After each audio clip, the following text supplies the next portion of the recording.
engage avec le rêve de Dieu pour ta destinée, parce que Dieu a un rêve pour ta vie. Quand il te regarde, il voit les projets merveilleux qu'il a prévus pour toi, des projets de paix, la Bible nous dit.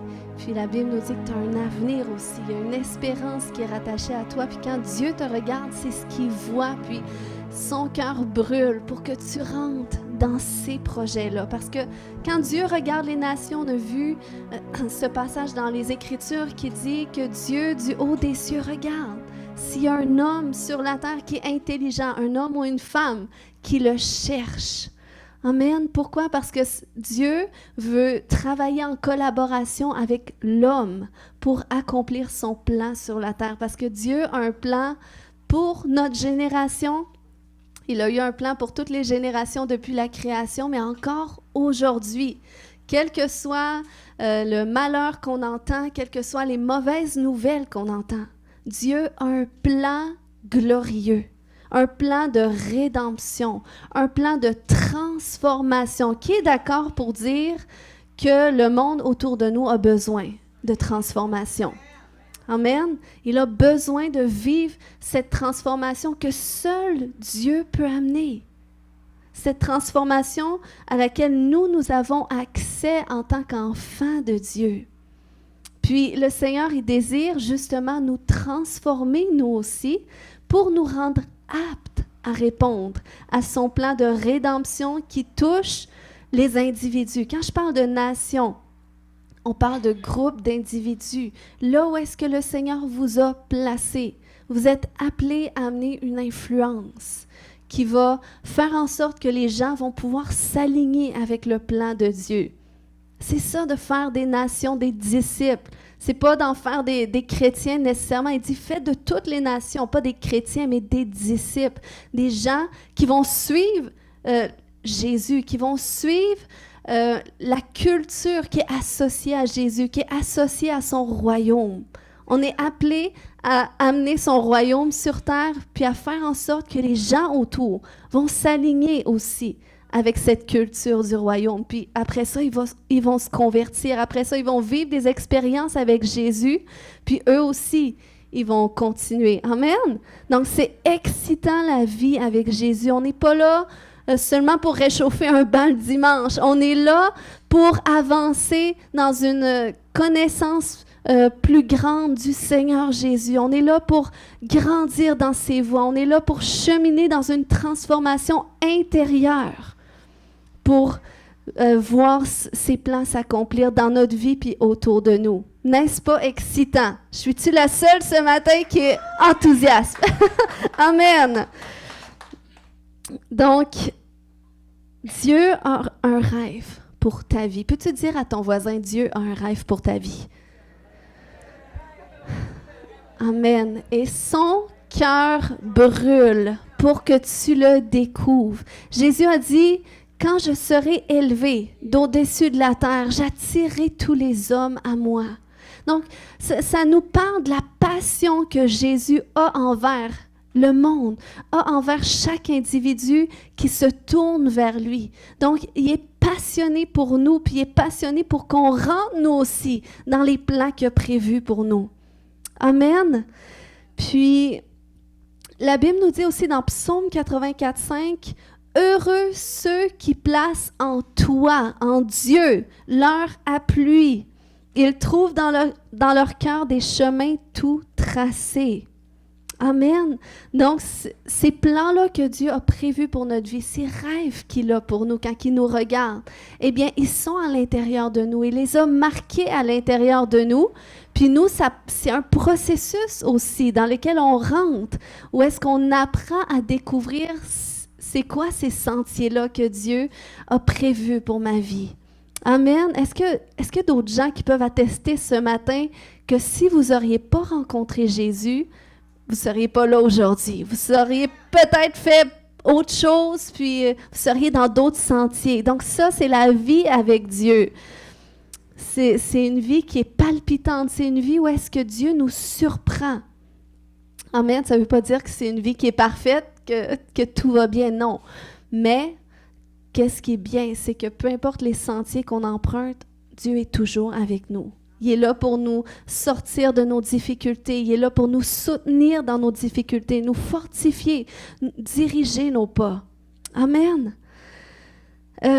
Donc là, la semaine passée, j'avais partagé, entre autres, comme de quoi que le Seigneur, il veut qu'on découvre ces plans-là, qu'il a tracés pour nous à l'avance et il veut qu'on rentre dedans. Puis, dans cette saison où est-ce que nous sommes, on est le 22 septembre aujourd'hui, eh bien, il y a quelque chose que tu peux faire aujourd'hui pour t'aligner avec les plans de Dieu pour ta vie. Il y a quelque chose que tu peux entreprendre aujourd'hui pour marcher sur le chemin de ta destinée. Puis, la semaine passée, je vous ai amené ce regard-là pour vous aider à prendre conscience davantage de ça, pour que vous preniez position pour dire, OK, mais Seigneur, je réalise que tu as des plans pour moi, puis je veux vraiment m'engager avec toi. Je veux m'engager avec toi pour découvrir ces plans que tu as là pour ma vie.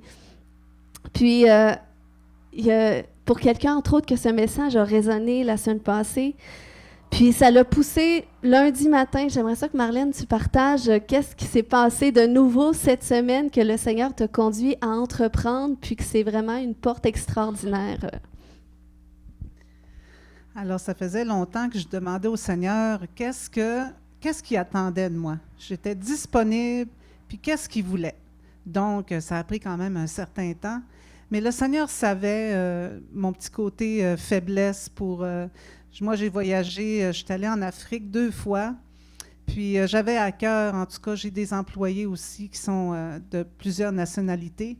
Donc, lundi, j'étais allée à la municipalité pour un rendez-vous personnel que j'avais. Puis là, j'ai pensé, j'ai dit, je vais aller rencontrer la personne qui s'occupe de l'immigration. Donc, j'ai rencontré la personne, puis là, j'ai tout déballé, mon histoire, puis il était là, puis il m'écoutait. Puis il dit, écoute, c'est intéressant ce que tu dis. Est-ce que tu voudrais faire partie du comité d'immigration de la ville de Métabetchouan? Mais là, mais ça, je ne m'attendais pas à ça. Mais vraiment, vous voyez, juste le pas que j'ai fait, ça m'a amené là où que vraiment je sens que vraiment j'ai un appel, parce que j'ai déjà une liste. Déjà, le Seigneur m'a mis une liste. J'ai déjà une liste à leur partager, puis quelque chose de bien concret, puis vraiment de constructif. Donc, ce que je vais faire, là, je vais amener notre Église, parce qu'il connaît notre Église, mais c'est comme, ils entendent parler, mais ils ne la connaissent pas vraiment. Mais je vais amener une différence. Autrement dit, on va plus sortir des sentiers. Donc, ce n'est pas dans ce bâtiment que ça se passe, mais c'est vraiment à l'extérieur. Donc, ce qu'on apprend ici, on s'en sert pour l'extérieur. Puis moi, ce que je pense, c'est que ça va vraiment avoir un impact, là, vraiment, au niveau de la municipalité, puis de tout, en tout cas, de notre Église. Amen. Amen. Merci, Marlène.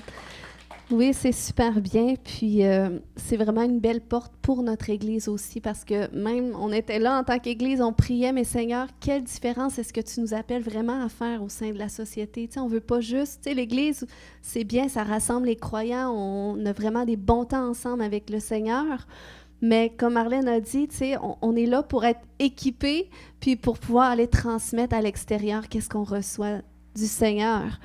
Puis, c'est super bien là, pour l'immigration, parce qu'il y a beaucoup de gens qui viennent ici dans la région puis qui ont besoin d'être entourés. Puis l'Église, c'est vraiment prouvé que l'Église, c'est vraiment un moyen extraordinaire pour aider les nouveaux immigrants à s'adapter. Puis c'est ça, dans notre culture à nous. Fait que c'est super. Donc, merci de garder ça en prière aussi, parce que même pour l'évangélisation, puis les vêtements qu'on veut distribuer, tout ça, ça va aller loin. Amen? C'est super. Donc, OK. Ce matin, on va continuer dans ce message-là de comment est-ce qu'on peut s'engager avec le rêve de Dieu pour notre destinée.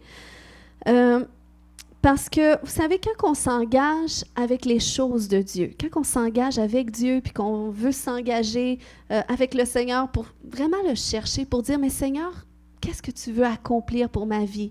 Puis qu'on est à cet endroit-là où est-ce qu'on cherche Dieu, où est-ce qu'on veut cheminer dans les voies de Dieu. Eh bien, le Seigneur, il commence à faire une œuvre en nous pour nous accommoder à ces changements-là, hein, pour faire de l'espace pour qu'est-ce qu'il veut faire. Parce que qu'est-ce que Dieu fait? Ça commence toujours à l'intérieur de nous. Si Dieu change tout l'extérieur autour de nous, mais que nous, on n'est pas changé, qu'on n'est pas transformé, qu'on ne s'est pas adapté d'abord, eh bien, ça va être beaucoup plus difficile. Je ne pense pas que même on va réussir à saisir vraiment qu'est-ce que Dieu fait pour que ça porte du fruit. Donc, c'est pour ça que les changements, ça commence à l'intérieur de soi. Même comme Marlène a dit, ça a commencé par une prière à Dieu en disant, « Mais Seigneur, à quoi tu m'appelles présentement? Qu'est-ce que tu veux que je fasse pour toi? » Puis ça a pris du temps. Mais des fois, ça prend du temps. Mais le Seigneur aussi, même dans le temps que ça prend, le Seigneur, il travaille notre cœur aussi. Puis il y a des choses qui se préparent. Donc, les changements, ça commence à l'intérieur de soi. Puis quand que Dieu dit qu'à l'intérieur de nous, on va découvrir des chemins tout tracés, ça veut dire qu'il y a des révélations qui vont venir, des idées qui vont venir, des convictions qui vont venir. Et de ces convictions-là, eh bien là, il y a des changements qui vont se faire. Puis ça, c'est important. C'est pour ça que c'est important, autant d'être à cet endroit de dire, mais Seigneur, c'est quoi tes plans pour ma vie? Puis Seigneur, qu'est-ce que je peux faire, moi, pour m'aligner avec tes plans? Qu'est-ce que tu veux changer en moi? Qu'est-ce que tu veux transformer? Qu'est-ce qui a besoin d'être accommodé en moi? Hein? C'est comme quand il y a une mère qui se prépare à avoir un bébé. Y a-t-il des mères ici? Il n'y a pas de mère, coudonc? Vous m'écoutez, j'espère, vous étiez dans l'une, là, vous étiez déjà en train de demander à Dieu, hein? C'est correct, vous êtes pardonnés. Non, mais quand une mère se prépare à avoir un bébé, eh bien, là, tu sais, le bébé commence à grandir à l'intérieur d'elle, mais la mère est constamment en train de s'accommoder à ce changement-là, autant à l'intérieur d'elle, parce que la mère ne peut plus tout manger, qu'est-ce qu'elle mangeait et tout ça. Donc, il y a des changements qu'elle doit adapter à ce nouveau-là qui s'en vient. Puis, autant à l'intérieur qu'à l'extérieur aussi. Elle va commencer avec le papa, bien sûr. On va commencer à faire de l'espace, à changer ou à adapter l'environnement pour qu'est-ce que Dieu va faire. Donc, c'est ce que Dieu aussi fait avec nous.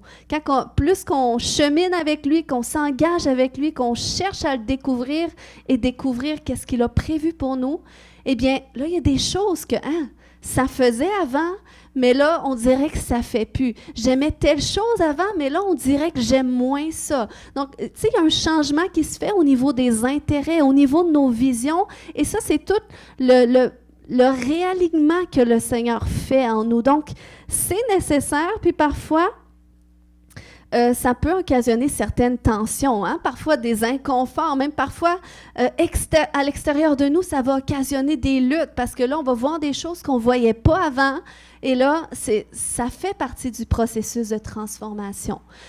Puis, ce matin, je vais adresser, entre autres, quelque chose que le Seigneur veut travailler en nous, c'est au niveau de nos croyances. Parce que s'il veut qu'on s'aligne avec les chemins qu'il a tracés en nous, qu'on les découvre, puis qu'on marche sur ces sentiers-là, eh bien, il y a certaines conceptions humaines qu'on doit apprendre à renverser. Hein? C'est ça aussi, ce travail d'accommodation que le Seigneur fait au niveau de notre mentalité. Il veut transformer des choses à l'intérieur de nous qui proviennent parfois de notre culture, parfois de notre éducation, parfois de notre expérience de vie. Donc, le Seigneur, il veut travailler au niveau de nos schémas de pensée. Et ça prend beaucoup de flexibilité. Et je pense que plus qu'on est à cet endroit-là de communion avec Dieu, de consécration, de sacrifice de soi, c'est plus facile de prendre conscience de ces choses-là.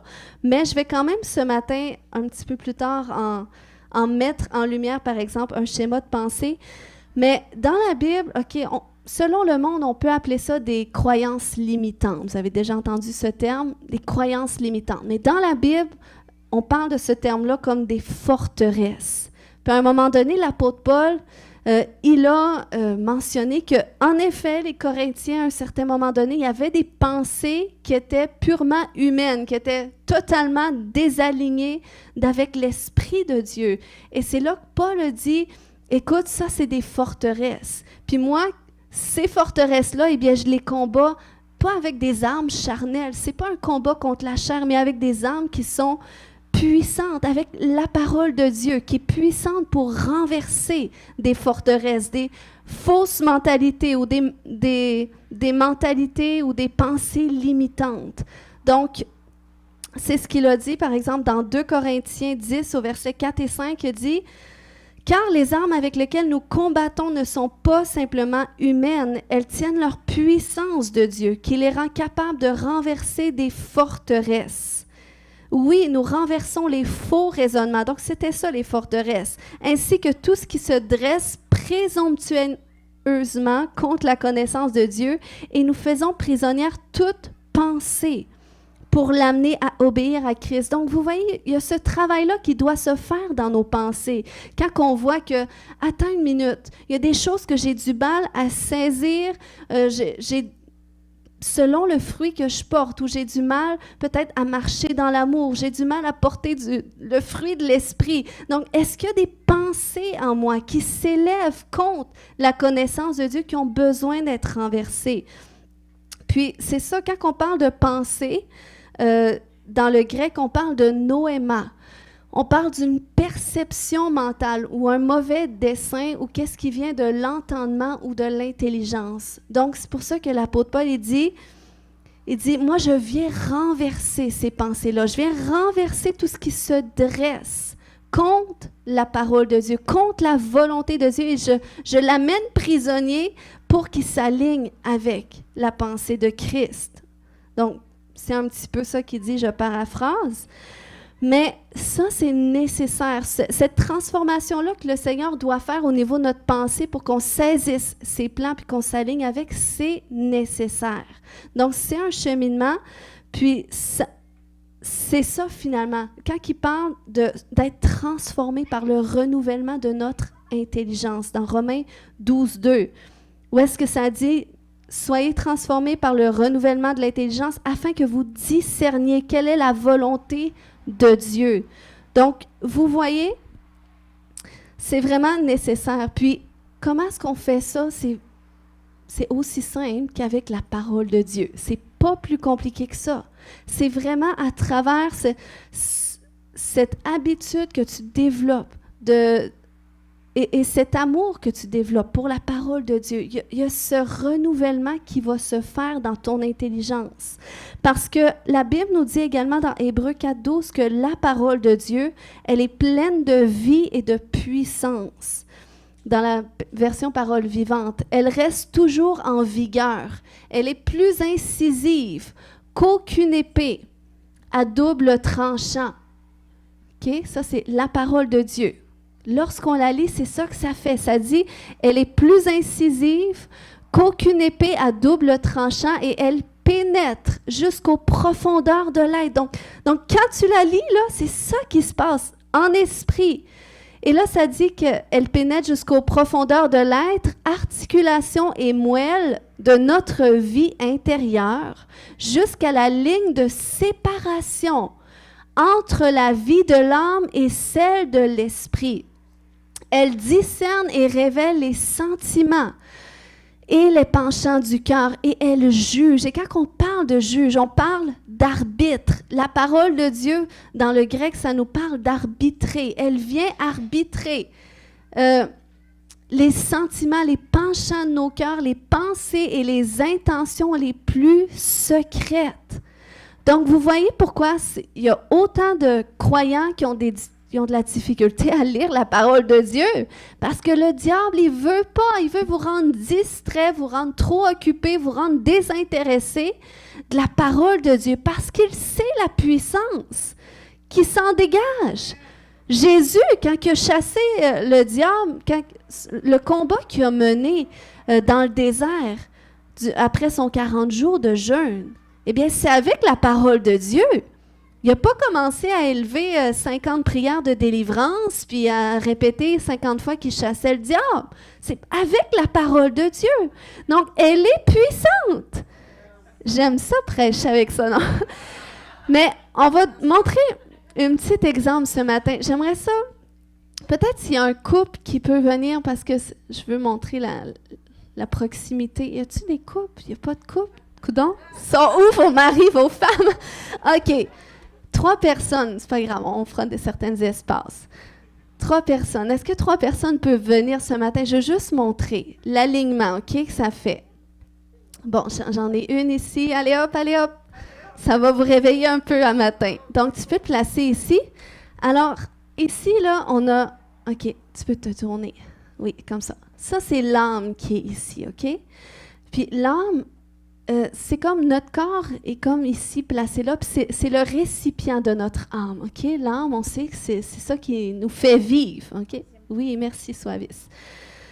Donc, ça, OK. Peut-être toi, viens ici. Tu peux venir derrière là. Toi, pas tout de suite, OK? Va là à côté. OK, ici. Tiens, OK. Ça, c'est l'Esprit de Dieu. OK? En nous. Donc, la Bible nous dit qu'on est fait en 3 parties. Corps, âme, esprit.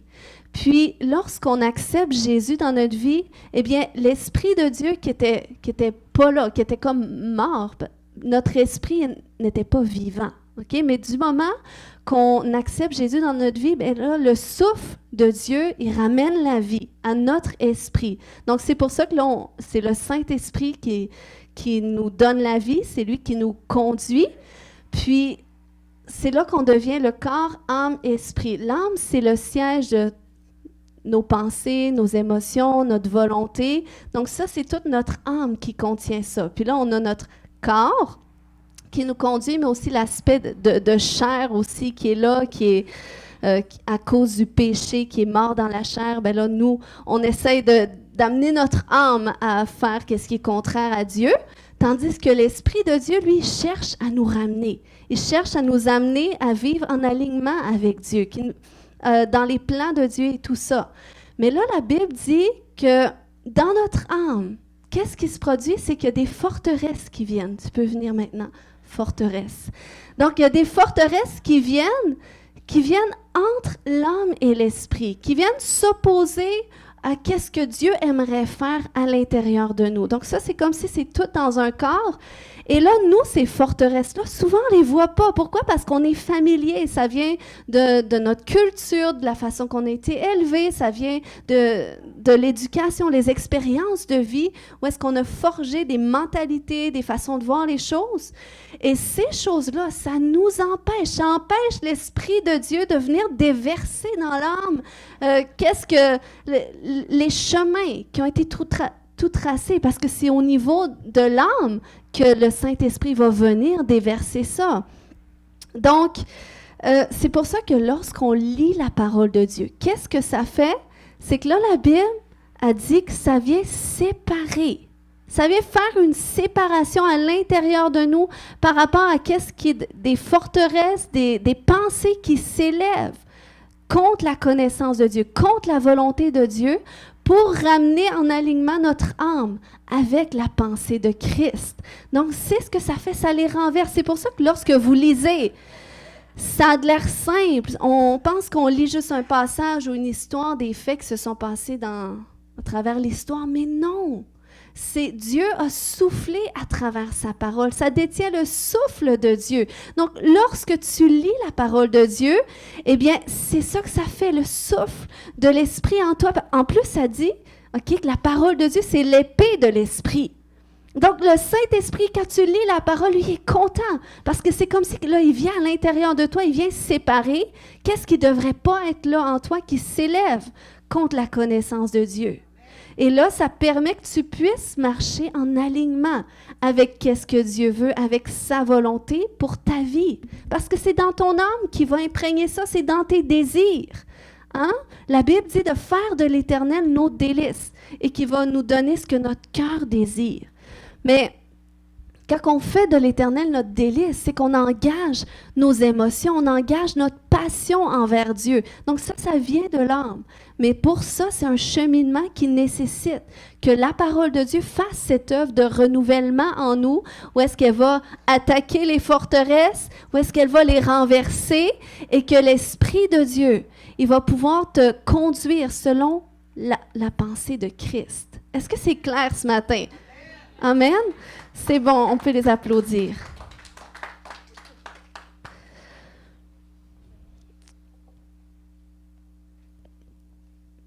OK. Donc, ce matin, pour en revenir aux forteresses, je vais te donner un exemple de forteresse qui s'élève dans nos vies. Puis ça, je ne sais pas qu'est-ce que nos Africains vont en dire, mais je sais que c'est très fort dans la culture québécoise, cette forteresse-là. Puis c'est important qu'on puisse la mentionner parce que même au Lac-Saint-Jean, c'est comme les gens, ils ont tendance à vivre comme ça parce qu'on a des forteresses dans nos vies personnelles, mais il y a aussi des forteresses qui influencent nos cultures. Puis c'est plus ça que je vais adresser. Puis quand ça influence la culture, ça peut nous influencer, nous aussi, veut pas, parce qu'on vit quand même dans ce monde. Donc, c'est pour ça qu'on doit prendre garde à ces choses-là. Donc, ce matin, qu'est-ce que je veux partager? C'est sur la passivité. La passivité, c'est une forteresse qui s'élève dans notre vie. Mais on va voir ce matin pour la renverser, pour la démanteler. Donc, la passivité, c'est quoi selon le dictionnaire? C'est un état, une attitude de quelqu'un qui subit les événements sans réagir. Donc, quand je parle de culture québécoise, je ne suis pas en train de dire que tout le monde est comme ça. Puis peut-être que, bon, dans d'autres cultures aussi, parce que ça fait partie de l'humanité, veut pas d'être passif. Mais je sais qu'ici, par exemple, au Québec, les gens sont meilleurs des fois à chialer, sont meilleurs à être négatifs, à être victimes de leur sort que prendre action pour des changements. Puis, c'est une réalité de notre culture que lorsqu'on vient à Jésus, ben des fois, c'est encore là aussi. On vient à Jésus, puis on ne se rend pas compte que la passivité, ça peut affecter notre vie spirituelle. Puis on va voir de quelle façon ce matin. OK? Donc, l'aspect de subir au lieu de réagir ou d'agir.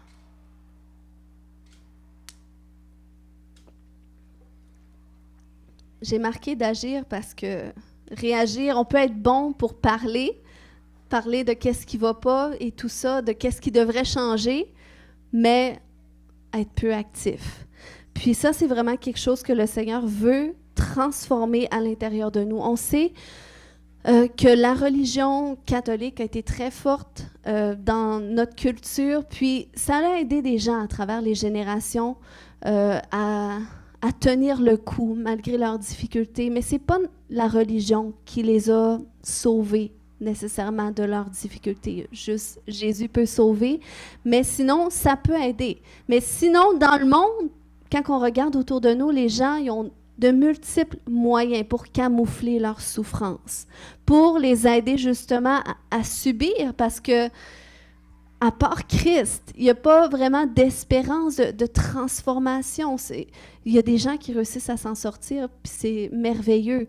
Mais sinon, en tout cas, c'est vraiment du cas par cas selon aussi les endroits dans lesquels on a grandi. Mais quand tu regardes le monde chrétien aussi, il y a des gens qui viennent à Jésus que c'est comme leur vie n'est pas transformée tant que ça. Puis, tu sais, il y a des gens, c'est comme au début, oui, tu sais, c'est la lune de miel, on est content, comme quand on se marie. Mais là, oups, quand tu commences à vivre avec la personne, la routine embarque, tout ça, ben là, c'est comme si tout ce qui était là avant, ben ça revient, tu sais. Là, on dirait que là, tu voyais pas les défauts de la personne, puis toi aussi, mon mari, je parle pas de mon mariage, là. Mon mari est parfait, mais je sais que pour beaucoup, ça fait ça. Donc, c'est comme tu voyais pas que l'autre... T'inquiète, chérie. Mais c'est ça. C'est comme après la lune de miel, puis on sait qu'il y a des couples qui vont se marier bientôt. On veut beaucoup vous encourager ce matin aussi. Mais tu sais, tu vois tout ce qui est le plus beau. Puis même toi, on dirait que tu es devenue une nouvelle personne. L'amour t'a changé. Mais tu arrives, vous emménagez ensemble, la routine s'installe. Puis là, tout d'un coup, tu vois les caractères de la personne. Puis tout d'un coup, la personne voit ton caractère parce que ça paraissait pas autant que ça. Donc, c'est un petit peu ça avec le Seigneur aussi. On accepte Jésus, puis wow, c'est la lune de miel. C'est wow, le Seigneur a transformé ma vie. Je vais aller dans les nations, je vais prêcher partout. Puis après ça, c'est comme, tu sais, là, les faux plis reviennent, le mauvais caractère revient, le péché revient parfois, le goût de péché, puis tout ça. Puis c'est des choses auxquelles on est confronté même dans notre marche chrétienne. Puis, c'est pour ça que c'est pas juste de dire le nom de Jésus qui règle tout. OK? Il y en a qui servent de Jésus, c'est un pansement sur leur bobo, mais leur vie n'est pas transformée. Ils n'ont pas la victoire, ils ne sont pas épanouis, ils ne sont pas vraiment heureux à l'intérieur d'eux.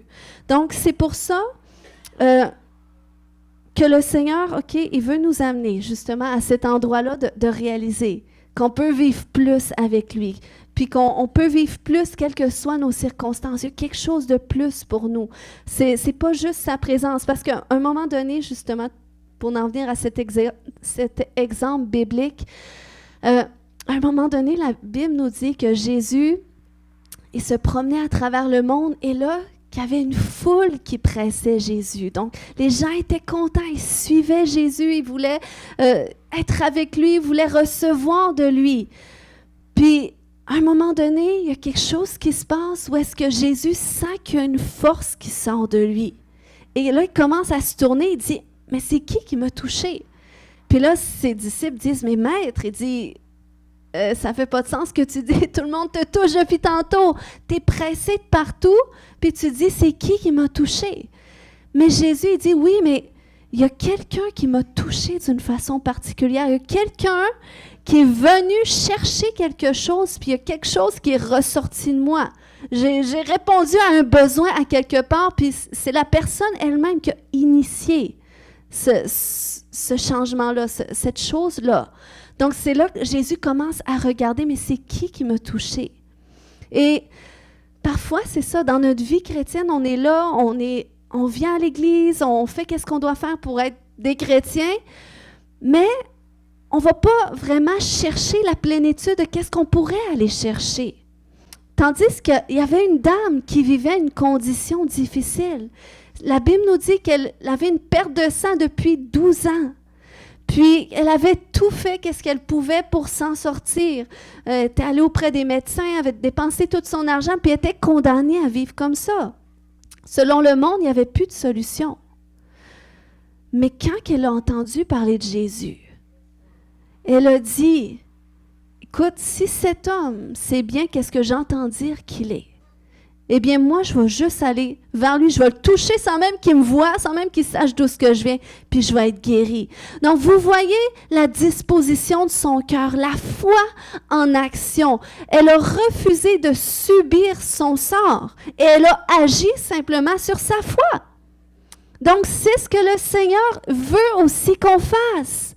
On peut être à cet endroit-là où est-ce qu'on vit des difficultés, puis ça nous arrive. Tous, ça fait partie de la vie. Mais il y a certaines difficultés qu'on vit que le Seigneur ne veut pas juste que tu attendes qu'il passe à côté de toi, puis qu'il se tourne vers toi, puis qu'il dise « Ma fille, reçois ». Il y a des choses que le Seigneur, il veut que toi-même t'ailles chercher. Pourquoi? Parce qu'il a dit « J'ai tout accompli ». Donc, Jésus a payé le prix pour qu'on ait accès à tout ce qui est guérison, à tout ce qui est liberté intérieure, délivrance, à tout ce qui est prospérité. Jésus a tout gagné, il a tout remporté à la croix pour que par son sacrifice, on puisse nous-mêmes aller chercher ce dont on a besoin. Donc, vous voyez cette posture de prendre action dans mes circonstances. Puis des fois, on vit des choses qui sont des épreuves de la vie qui sont nécessaires. Ça fait partie de la vie. La Bible nous dit que l'épreuve est nécessaire pour notre foi.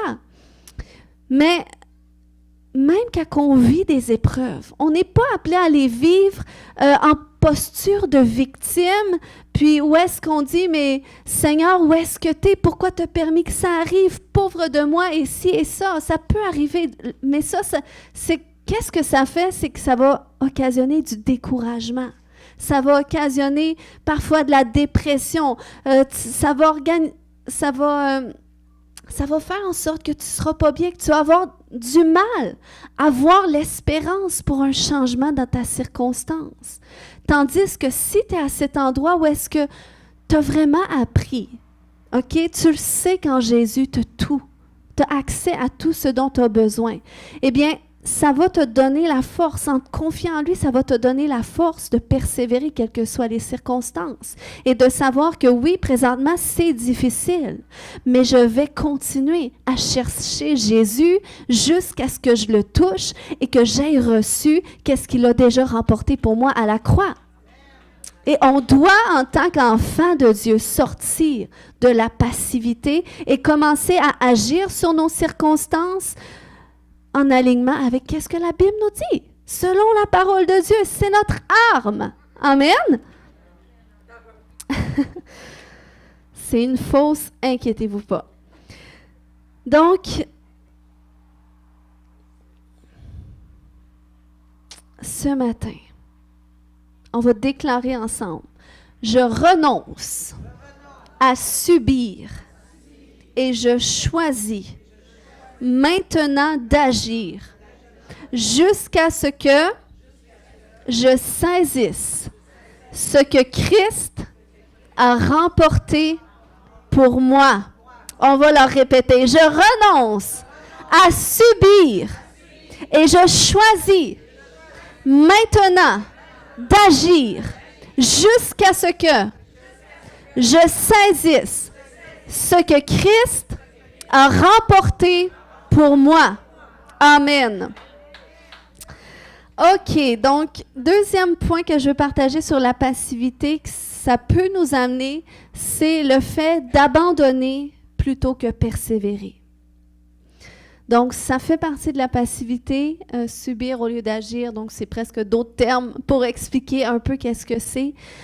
Mais combien quand c'est difficile, parfois c'est plus facile d'abandonner que de persévérer. Abandonner un projet que Dieu avait mis dans notre cœur, qu'on avait commencé, puis on sentait que Dieu nous demandait de faire ça, mais c'est difficile, tu as des embûches en cours de chemin, et c'est plus facile d'abandonner. Même quand je pense à cette église-là, elle a tellement commencé tranquillement. Quand on parle de une personne à une personne, je crois que c'était 2 personnes par année pendant 7 ans, quoi. Mais ça a été long. C'était une année, on était 4. L'autre année, on était 5. L'autre année, on était 7. Donc, c'était tranquillement. Puis même mon mari, qui était nouveau croyant au début, qui était un peu influencé par la culture de la passivité, disait, chérie, mais ça donne quoi qu'on fasse ça? C'est comme...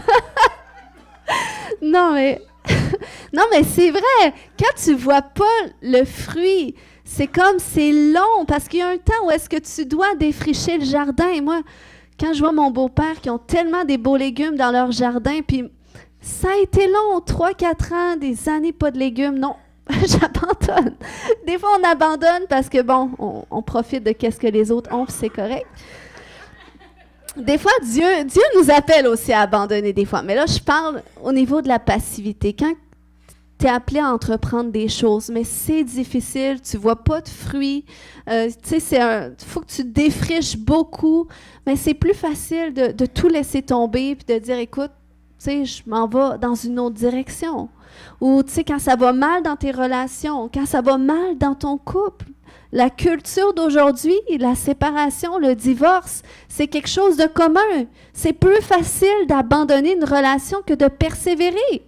Même des amitiés ou même, je dirais, tu sais, les relations fraternelles entre frères et sœurs d'église, parce que nos attentes sont plus grandes envers nos frères et sœurs.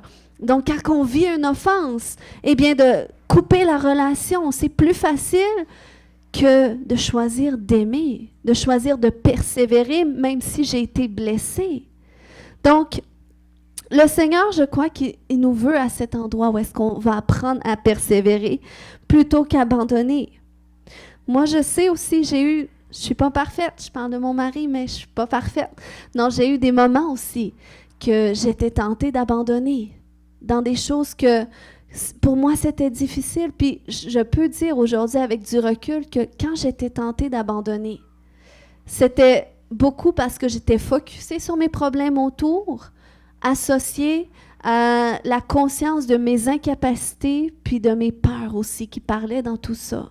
Hein? Combien d'entre nous sommes-nous souvent conduits par nos peurs plutôt que par la foi puis l'espérance? Donc, à un moment donné, j'ai dû en venir à cet endroit. Est-ce que c'est mes peurs qui vont me dire quoi faire, qui vont conduire mes relations? Ou est-ce que c'est ma foi et mon espérance dans le changement de mes circonstances? Puis c'est là que le Seigneur, je remercie tellement Dieu pour des choses que je regarde aujourd'hui. Je dis, wow, merci Seigneur d'avoir pas permis que j'abandonne. Parce que là, je vois le fruit aujourd'hui.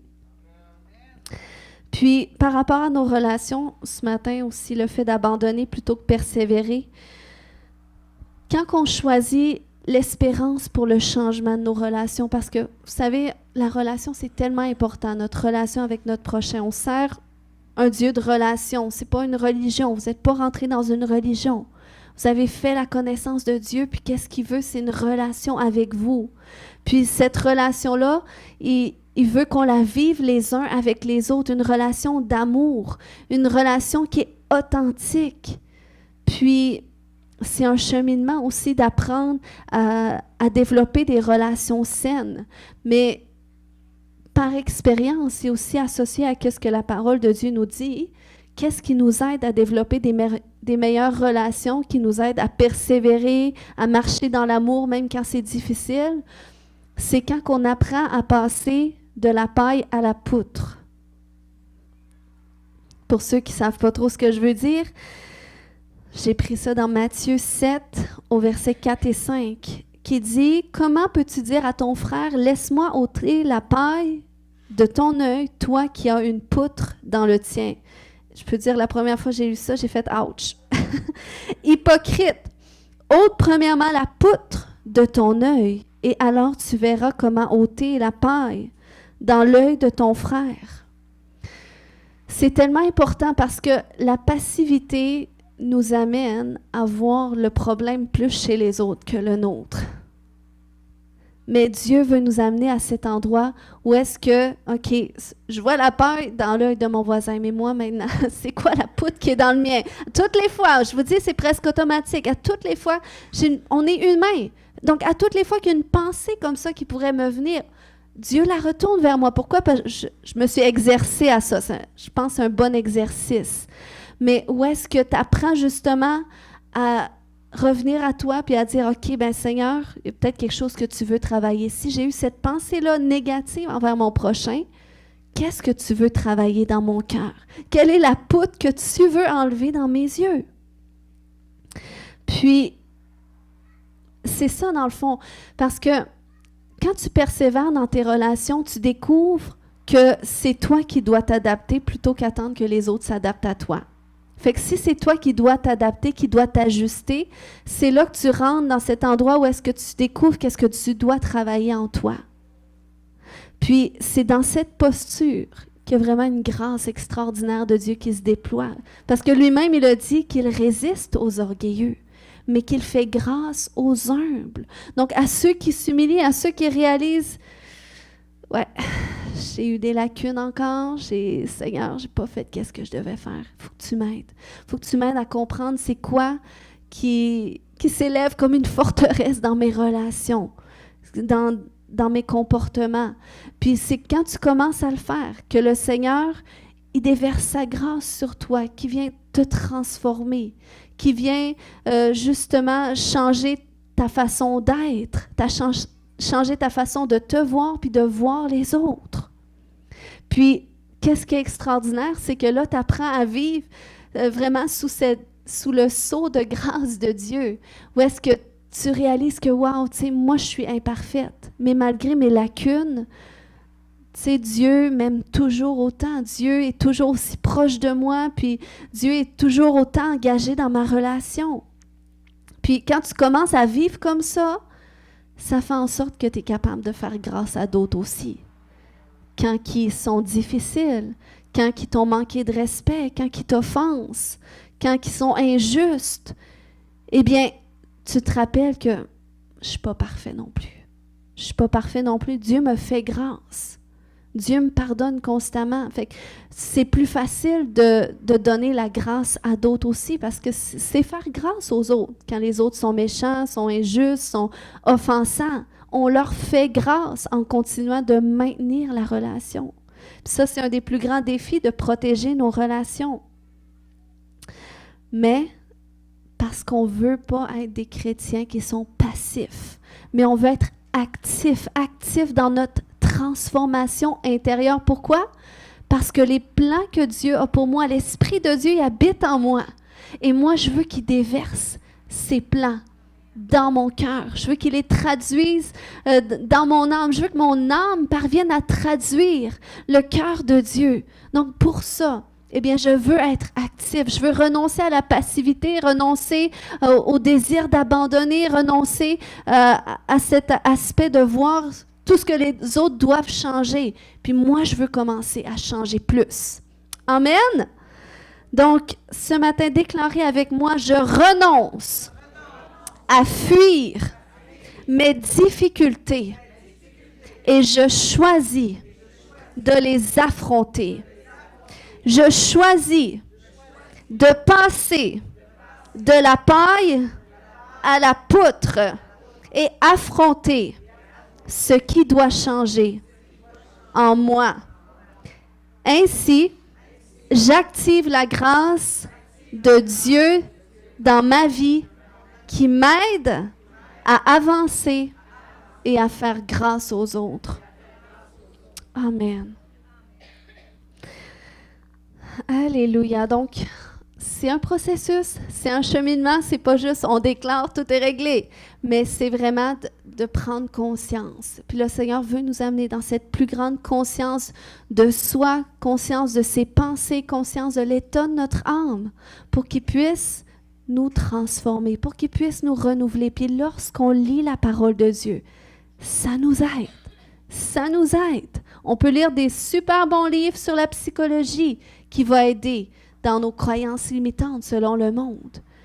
Mais ça n'a pas le pouvoir de renverser les forteresses. Peut-être ça peut les travailler, ça peut aider à certains niveaux, mais il n'y a rien comme la parole de Dieu, qui est vivante, qui est efficace, qui est plus tranchante qu'une épée, puis qui vient séparer, qui vient juger, qui vient arbitrer en nous qu'est-ce qui est de Dieu, qu'est-ce qui n'est pas de Dieu. Amen. Donc, en conclusion, ce matin, si on veut sortir de la passivité puis être actif dans notre transformation, puis si on veut faire de l'espace pour que Dieu mette en lumière ces chemins qu'il a tracés d'avance à l'intérieur de nous pour qu'on puisse les saisir, s'aligner avec, eh bien, on doit développer un amour pour la parole de Dieu. C'est important. C'est vraiment, c'est d'avoir cette conscience-là de, quand j'ouvre ma Bible, eh bien, je donne l'opportunité à Dieu de souffler en moi et de venir faire une œuvre de transformation en moi. Puis regardez qu'est-ce que la Bible nous dit dans Ésaïe 40 au verset 31. Je ne sais pas si je pense que je ne l'ai pas à l'écran, mais ça dit que tous ceux qui se confient en l'Éternel renouvellent leur force. Ils prennent leur envol comme les aigles. Ils courent sans se lasser. Ils marchent sans se fatiguer. C'est vraiment l'opposé de la passivité qui amène la paresse, la fatigue, la lourdeur, l'affliction. Non, ça dit que quand tu te confies en l'Éternel, puis te confier en l'Éternel, c'est te confier en sa parole aussi. C'est chercher Dieu dans sa parole. Quand tu te confies en lui comme ça, il renouvelle tes forces. Il donne la grâce, le courage de continuer. Puis il y a un zèle qui est là. Il y a une force qui est là de le faire sans que tu sois fatigué, sans que tu avances difficilement. Amen. Donc, le Seigneur, il veut activer une foi active en nous, de la persévérance, du courage, puis la grâce aussi. Sa grâce en nous, il nous fait grâce, il nous aime. C'est à cause de sa miséricorde que Dieu est constamment, il est là pour nous pardonner, il est là pour nous restaurer, il est là pour nous consoler, nous réconforter, même si on est imparfait. Puis il ne cherche pas des gens parfaits. Il ne nous a pas appelés alors qu'on était déjà sortis de nos péchés.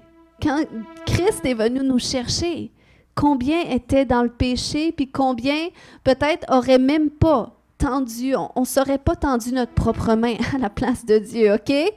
Mais Dieu, dans son amour, dans sa miséricorde, il le fait constamment. Il veut nous relever. Pourquoi? Parce qu'il y a un rêve pour ta vie. Il y a un rêve pour ta vie, puis il veut que tu le découvres. Il veut que tu le saisisses. Il veut que tu réalises qu'il t'a choisi. Qu'il t'a choisi. Moi, je pense que le plus difficile, je vous dirais, dans cette révélation-là, dans cette compréhension-là que Dieu a vraiment un plan pour ma vie, puis de le saisir, puis de m'aligner avec, ça a été vraiment d'accepter que j'étais un candidat apte. C'est vraiment ça. C'est vraiment, je vous dis, je pense que on parle que l'ennemi nous combat, on ne combat pas contre la chair, mais des esprits démoniaques, mais aussi nous-mêmes. On peut être notre plus grand ennemi, notre plus grande barrière dans notre destinée. Amen. Donc, on va se lever ensemble ce matin, on va prier.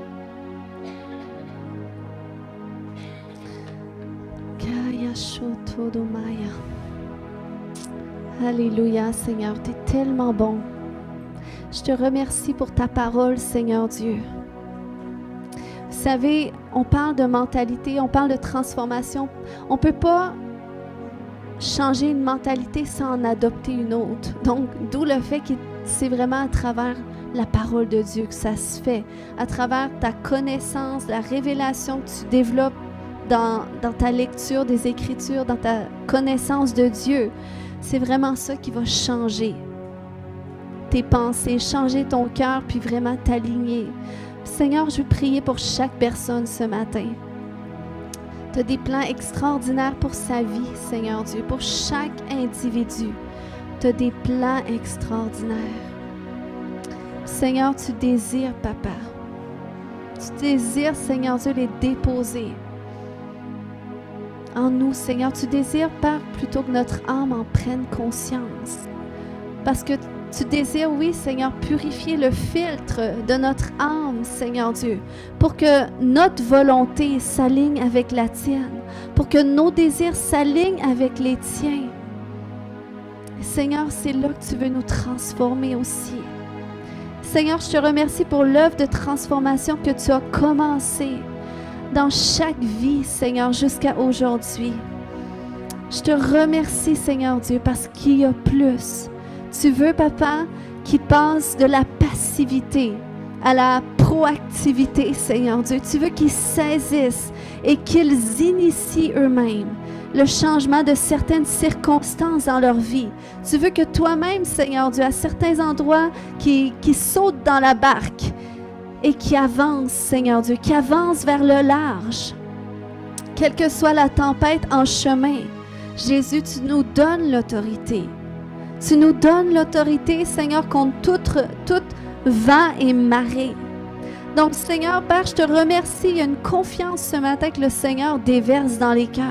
Une confiance dans votre marche qui va vous amener à persévérer. Alléluia, parce que Jésus, s'il te dit embarque, s'il t'a amené dans cette direction-là, c'est qu'il va t'amener l'autre bord. Alléluia. Je te remercie pour cette confiance que tu donnes dans le cœur de tes enfants ce matin. Cette confiance, cette foi, cette espérance, tu ranimes l'espérance dans les vies, Seigneur Dieu. Au nom de Jésus. Alléluia. Seigneur, bénis chaque personne. Vous pouvez simplement prier ce matin. Priez que selon le message, qu'est-ce qui vous a parlé, commencez à élever une prière à Dieu selon qu'est-ce que vous voulez qu'il fasse. Parce qu'il y a vraiment une puissance quand on se réunit ensemble comme ça. Il est là au milieu de nous et il veut répondre. et on est là d'un même esprit. Alléluia. Seigneur, je te remercie. Aujourd'hui, Seigneur Dieu, tu es en train, Père, de faire des repositionnements intérieurs. Tu es en train de faire des réalignements intérieurs, Seigneur Dieu. Et Père, je vais prendre autorité contre toutes ces forteresses qui s'élèvent dans nos vies, Seigneur Dieu. Contre ta connaissance, Seigneur Dieu. Toutes ces forteresses, Père, je vais prendre autorité contre la passivité. S'il y a des gens ce matin que ça vous parlait, vous vous êtes vus dans la passivité, eh bien, ce matin, croyez qu'on prend autorité pour renverser la passivité. Alléluia. Et c'est par la parole de notre bouche qu'on le fait. Alléluia. Dans le nom de Jésus, je vais renverser cette forteresse de passivité. Je vais renverser cette forteresse qui t'amène du découragement, qui t'amène de la paresse, qui t'amène de l'indifférence, qui t'amène qui t'empêche de bouger, d'aller de l'avant. Dans le nom de Jésus, je déclare que cette forteresse tombe maintenant, que cette forteresse, elle est dissociée de toi maintenant. Là où est-ce qu'elle était attachée, je déclare qu'elle est détachée de toi maintenant, qu'elle tombe dans le nom de Jésus. Cette forteresse de passivité tombe au nom puissant de Jésus-Christ. Alléluia. Alléluia, je relâche sur toi la foi, je relâche sur toi la confiance, je relâche sur toi l'assurance, la ferveur, au nom de Jésus. Seigneur, merci, Papa. Oh, Seigneur, plus de toi, élève ta voix ce matin, élève ta voix, déclare qu'est-ce que Dieu fait pour toi ce matin. Alléluia. Koya shoto do marekete. Koya shoto do maya shanta. Seigneur, merci, Seigneur, que tu fais toutes choses nouvelles. Seigneur Dieu, merci pour ton souffle de vie. Ton souffle de vie qui rend vivant tes plans, tes projets, Seigneur Dieu. Au nom de Jésus, je déclare des nouvelles révélations. Au nom de Jésus, des nouvelles opportunités. Alléluia, Seigneur, merci pour ton amour, ta grâce. Au nom de Jésus, ces portes qui étaient fermées, ces impossibilités, je déclare que la porte de toute possibilité s'ouvre maintenant associée à ta destinée. Alléluia, Seigneur, merci Père pour ta grâce. Merci pour ton amour, Seigneur, pour chaque personne, ton amour qui se traduit, Seigneur Dieu, en miracles que tu fais, Seigneur, en percées que tu fais pour eux, Seigneur, parce que tu combats pour eux. Seigneur, tu es avec eux, Seigneur Dieu. Koramaya shante, koya shotodomamaya shanta. Au nom puissant de Jésus, je dissocie de toi ce matin toutes ces fausses mentalités au nom de Jésus, toutes ces pensées limitantes, toutes ces forteresses qui s'élèvent contre la connaissance de Dieu. Au nom de Jésus, et j'amène tes pensées captives en Jésus, en alignement avec Jésus. Alléluia, je déclare ce matin que ta vraie identité en Jésus, elle est restaurée. Ta vraie identité en Jésus, elle est réanimée, elle est ressuscitée au nom puissant de Jésus. Il y a des gens qui doivent prendre position. Il y a des gens qui doivent tout simplement dire, c'est assez de me voir comme ça, c'est assez. Il y a des gens que même, il y a des pensées vraiment négatives qui vous viennent en tête. Puis vous savez, ça, c'est des esprits démoniaques. Puis parfois, il faut dire, c'est assez.